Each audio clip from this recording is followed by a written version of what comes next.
अरावली की पहाड़ियों के बीच राजस्थान की सूखी और कठोर जमीन पर एक ऐसा जंगल मौजूद है जो दिखने में शांत लगता है, लेकिन इसकी मिट्टी में पूरी पीढ़ी के बाघों की कहानी दबी हुई है।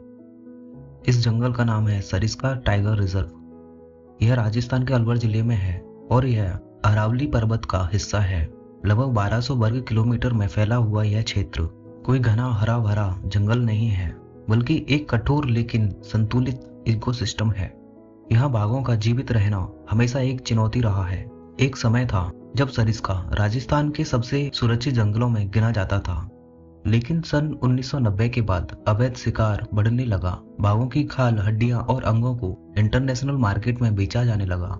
धीरे धीरे सभी बाघ गायब होते गए, लेकिन कागजों में वे जिंदा थे।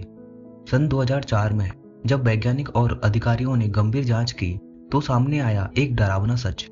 सरिस्का में एक भी बाघ जिंदा नहीं था। यह भारत का पहला ऐसा टाइगर रिजर्व बन गया जहां बाघ पूरी तरह से खत्म हो चुके थे। जंगल था लेकिन राजा नहीं। यह सिर्फ सरिस्का की हार नहीं थी, यह पूरे सिस्टम की नाकामी थी।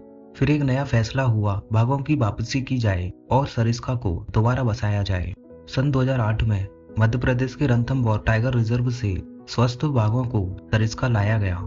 यह भारत का पहला टाइगर रीइंट्रोडक्शन प्रोजेक्ट था। इस बार हर बाघ को रेडियो कॉलर पहनाया गया। हर कदम और हर मूवमेंट पर बाघों पर नजर रखी गई।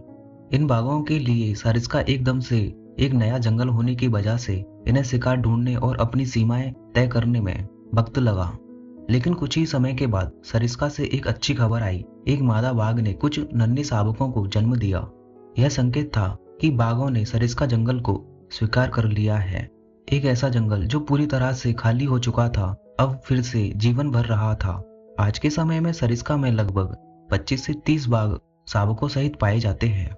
यह संख्या छोटी लग सकती है, लेकिन एक समय पर यह जंगल बाघों से पूरी तरह खाली हो चुका था। लेकिन सरिस्का आज भी सुरक्षित नहीं है। पास के गांव, हाईवे और इंसान की दखल अंदाजी अब भी खतरा है।